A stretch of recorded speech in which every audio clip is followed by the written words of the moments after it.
Buenas tardes, me presento. Mi nombre es Abraham Guerrero Espinosa, doctor especialista en neuropsicología. Y para responder a tu pregunta, licenciado Fernando, acerca de qué es la disartria espástica posterior a una ACV, es un trastorno motor del habla. El lenguaje y las ideas pueden estar conservadas, pero los músculos que participan en respiración, fonación, resonancia y articulación no se controlan con precisión. Entonces, en la disartria espástica existe aumento del tono muscular y menor movilidad. Por eso la voz puede sonar tensa, ronca o forzada. El habla suele ser lenta, monótona y poco precisa, y puede coexistir dificultad para deglutir o exceso de saliva. El patrón espástico clásico se asocia con daño bilateral del sistema motoneurona superior, especialmente de las vías córtico-vulvares que conectan la corteza motora con los núcleos de los nervios craneales. Estas fibras atraviesan regiones como la corona radiada y la cápsula interna hasta llegar al tronco cerebral. Un ACV puede lesionar esas rutas corticales o subcorticales dependiendo de la extensión. El cuadro puede ser espástico, unilateral de motoneurona superior o mixto, y además por ello la imagen cerebral y la evaluación motora del habla son indispensables para precisar el mecanismo. También el tratamiento principal corresponde a terapia de lenguaje especializada. Debe incluir evaluación de inteligibilidad, respiración, intensidad, calidad vocal, articulación, velocidad y prosodia. Las intervenciones pueden trabajar apoyo respiratorio, coordinación, voz-respiración, reducción del esfuerzo, articulación exagerada, ritmo más lento, frases más cortas y práctica intensiva de palabras funcionales. También se enseñan estrategias compensatorias, colocarse frente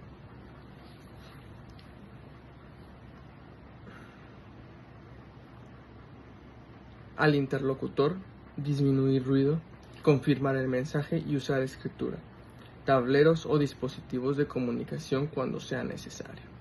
El manejo debe coordinarse con neurología, rehabilitación básica, terapia ocupacional y evaluación de deglución. El pronóstico depende de la extensión y de la localización del accidente, la gravedad inicial, la presencia de afasia o apraxia, la salud general y la intensidad del tratamiento.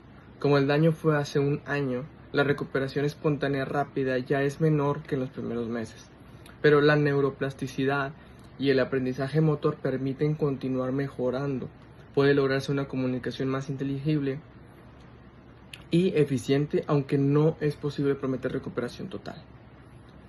En una docente, las metas deben incluir volumen suficiente, resistencia vocal, claridad en el salón y uso de apoyos tecnológicos para disminuir fatiga. Respondiendo a la pregunta si las experiencias visuales y las de separación corporal podrían considerarse síntomas de epilepsia, pues sí se pueden considerar compatibles con crisis epilépticas, pero el relato por sí solo no confirma epilepsia. Las crisis focales pueden producir experiencias subjetivas breves sin convulsiones visibles. Ver luces, colores o formas simples pueden corresponder a una crisis sensorial visual de origen occipital. Puede ser siluetas o escenas formadas se clasifica más como un fenómeno cognitivo visual. Y una experiencia al salir del cuerpo puede relacionarse con temporoparietales. El miedo súbito también puede ser un síntoma emocional focal. Para confirmar el diagnóstico, se requiere historia clínica detallada, testigos, video, examen neurológico, un electroencefalograma, resonancia magnética. Puede también descartarse migraña con aura, trastornos del sueño, consumo de sustancias, episodios disociativos y condiciones psiquiátricas. Si los 3 episodios fueron no provocados y separados por más de 24 horas y se confirma que fueron crisis, el patrón cumpliría con criterios clínicos de epilepsia. Si es parcial, total, o simple o compleja, con la clasificación actual se hablaría de crisis de inicio focal, no de crisis total o generalizada, porque los síntomas sugieren activación de redes específicas del cerebro. Entonces el término antiguo parcial simple equivale en gran medida a focal consciente. En el caso descrito, el paciente recuerda los episodios, puede describirlos y no se menciona pérdida de contacto o respuesta, pero por eso serían probablemente crisis focales conscientes. No se clasificarían como complejas o focales con alteración de conciencia, a menos que durante alguna parte del episodio hubiera desconexión, incapacidad de responder o amnesia. Entonces la sensación de observarse desde fuera no debe confundirse automáticamente con pérdida de conciencia. Lo que define la categoría es si mantuvo conciencia de sí mismo del entorno durante el evento. Y el tipo de síntomas, tratamiento ideal y pronóstico. Entonces los colores en forma de flamas serían síntomas sensoriales visuales. Las siluetas, un fenómeno visual, un complejo o cognitivo. La experiencia extracorporal, un síntoma cognitivo experiencial. Y el miedo, un síntoma emocional. En conjunto son manifestaciones focales no motoras.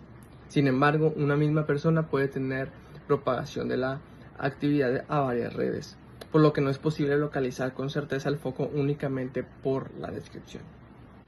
El primer paso no es automedicarse, sino acudir pronto a neurología para confirmar el diagnóstico y buscar una causa estructural. Si se confirma epilepsia focal, las guías consideran la motrigina o levetiracetam entre las opciones iniciales de monoterapia, elegidas de manera individual según efectos adversos, ocupación, salud mental, interacciones y resultados del electroencefalograma. Entonces la resonancia también tiene que ver. Se indica sueño regular, evitar alcohol o sustancias desencadenantes, no conducir hasta recibir autorización y registrar cada episodio. El pronóstico puede ser favorable. La Organización Mundial de la Salud señala que hasta el 70% de las personas con epilepsia podría quedar libre de crisis con uso apropiado de medicamentos. En este paciente joven, la ausencia de deterioro descrito es un elemento positivo, pero el pronóstico real dependerá de la causa, la imagen cerebral, el encefalograma y la respuesta al primer tratamiento. Si persisten crisis a pesar de los medicamentos adecuados, debe valorarse con una unidad especializada. Eso sería todo de mi parte. Muchas gracias por la invitación al programa y pues saludos. Este es el primer caso. Un paciente varón de 17 años que recientemente llegó al consultorio debido a un problema de distimia clónica porque le está representando un problema importante para su desenvolvimiento social y académico. Pues a pesar de que por un lado se siente incapaz de desarrollarse como un comunicólogo debido a esta condición, es un sueño que quiere cumplir. La primera pregunta sobre este caso es: ¿qué es una distimia clónica y cuál es su prevalencia?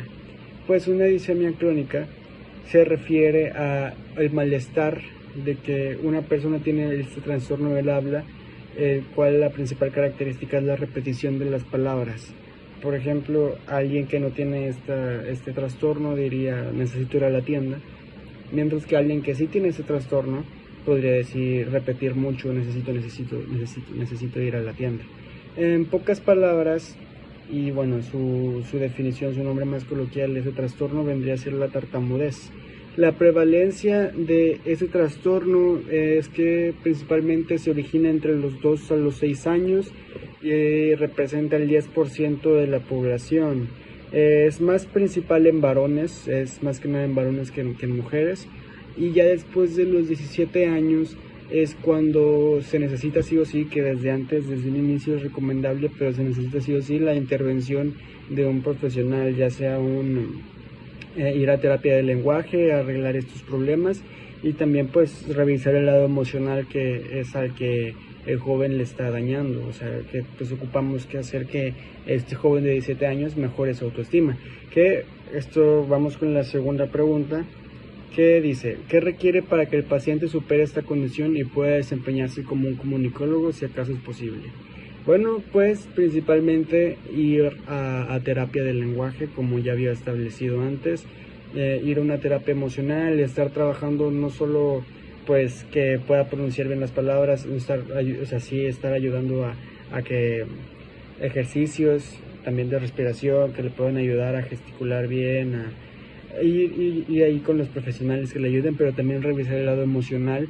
Pues lo que queremos es que principalmente, aunque sí pueda haber una progresión, aunque sí sea favorable a largo plazo, que pueda hablar mejor, que pierda esta condición con el tiempo, o sea, con la terapia, es muy importante revisarlo desde el lado emocional, pues lo que queremos es que sea un buen comunicólogo, ¿no?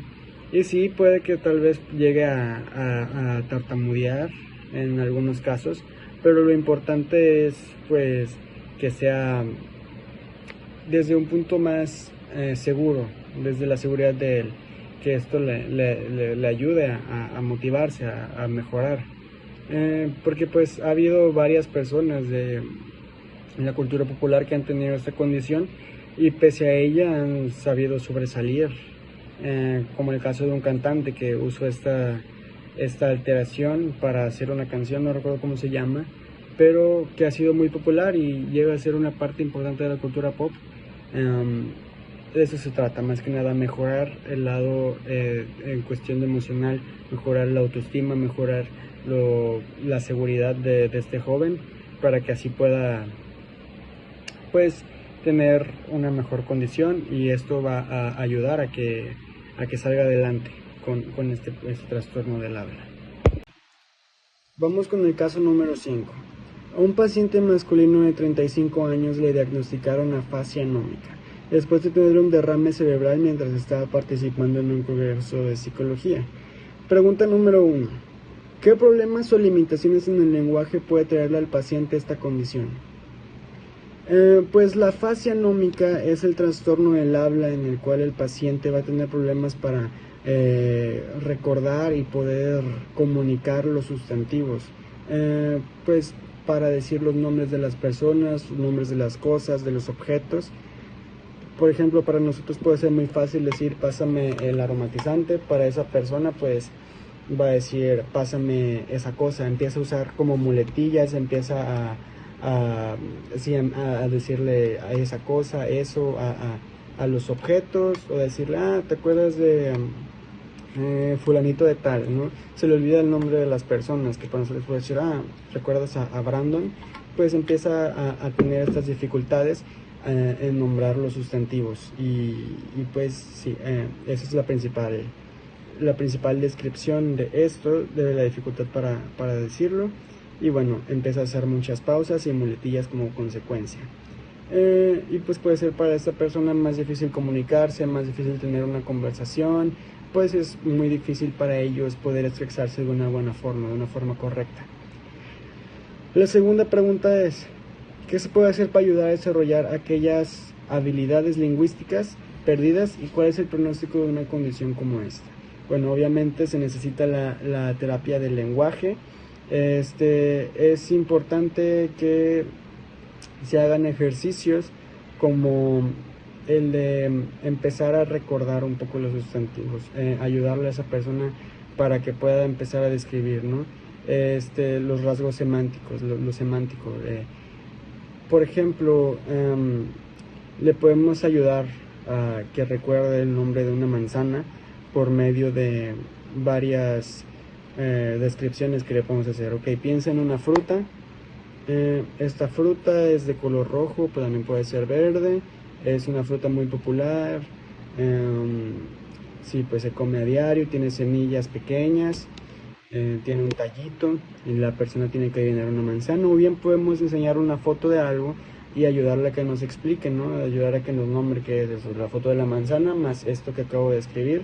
Y también le podemos ayudar con las sílabas, como decirle man, y que él lo complete. Empezar como que a ayudarle en este lado es bastante bueno, es una terapia buena que le va a ayudar a empezar a recordar las cosas. Se puede hacer con no solo la manzana, sino con otras cosas, y pues es lo más recomendable.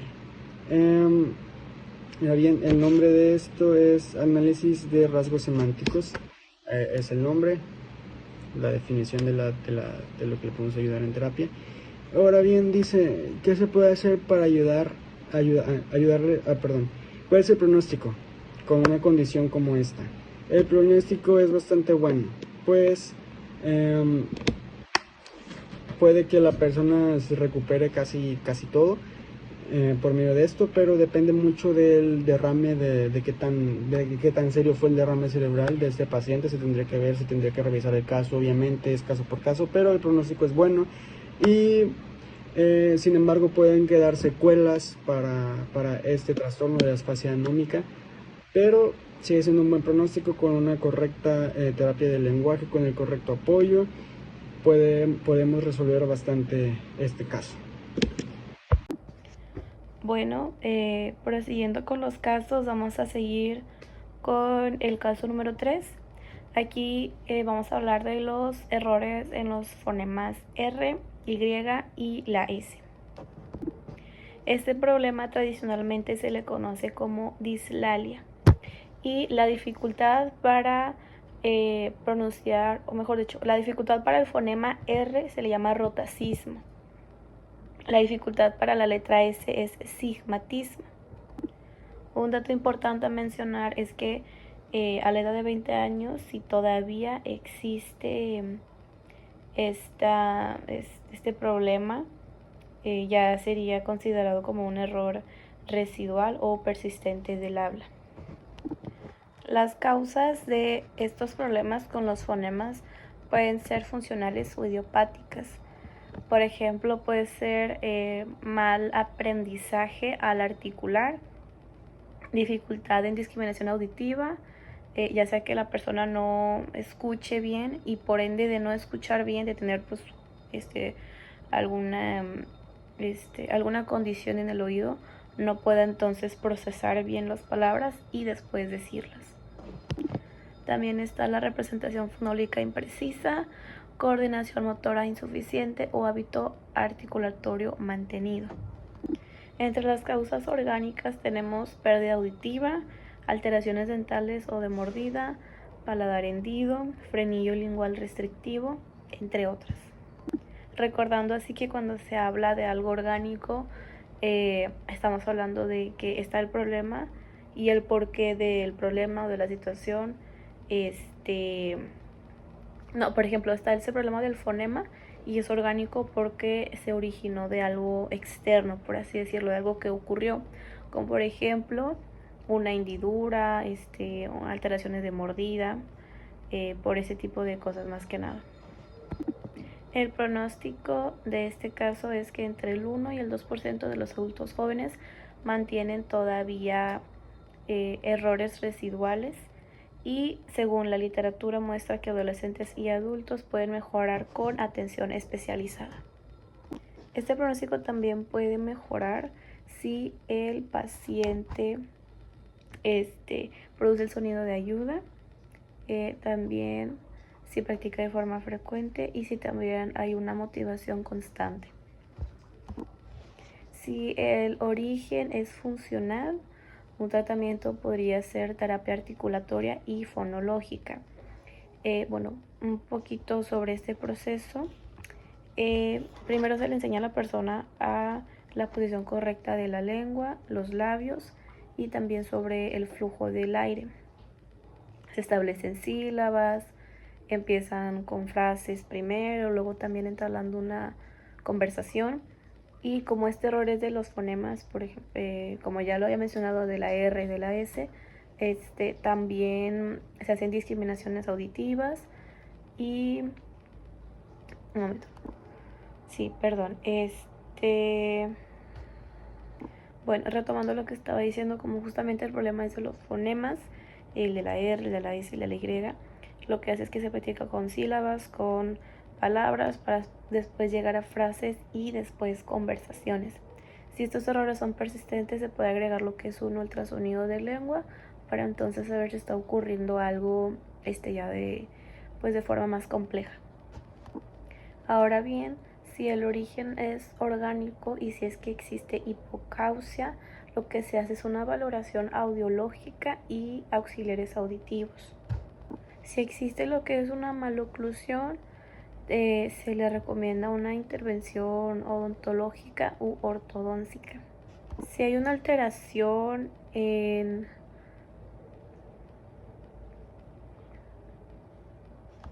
y una alteración aquí en lo que es en el paladar, se recomienda entonces visitar a un otorrino o realizar una cirugía maxilofacial. Aunque se lleven a cabo estos tratamientos dependiendo de si hay hipocausia o si existe maloclusión, se debe de acompañar de una terapia de lenguaje para poder complementar, ya que la sola intervención no sería suficiente para poder ayudarle a la persona a poder reponer pues la pronunciación de estos fonemas. Bueno, ahora en el caso 4, que es no la continuación, sino el que sigue, es el de la alteración del lenguaje posterior a un ACV.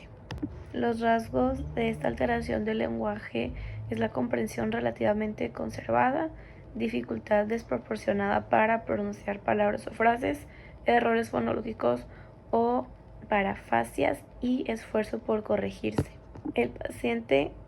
Aquí el paciente sabe lo que escucha, pero falla al mantener y reproducir con precisión la secuencia sonora. Esta es una condición que se le considera orgánica, ya que aparece después de que un ACV lesionó la red cerebral del lenguaje del hemisferio dominante, en este caso el del lado izquierdo. El tratamiento a esta alteración del lenguaje es una neurorehabilitación del lenguaje dirigida por un terapeuta del lenguaje.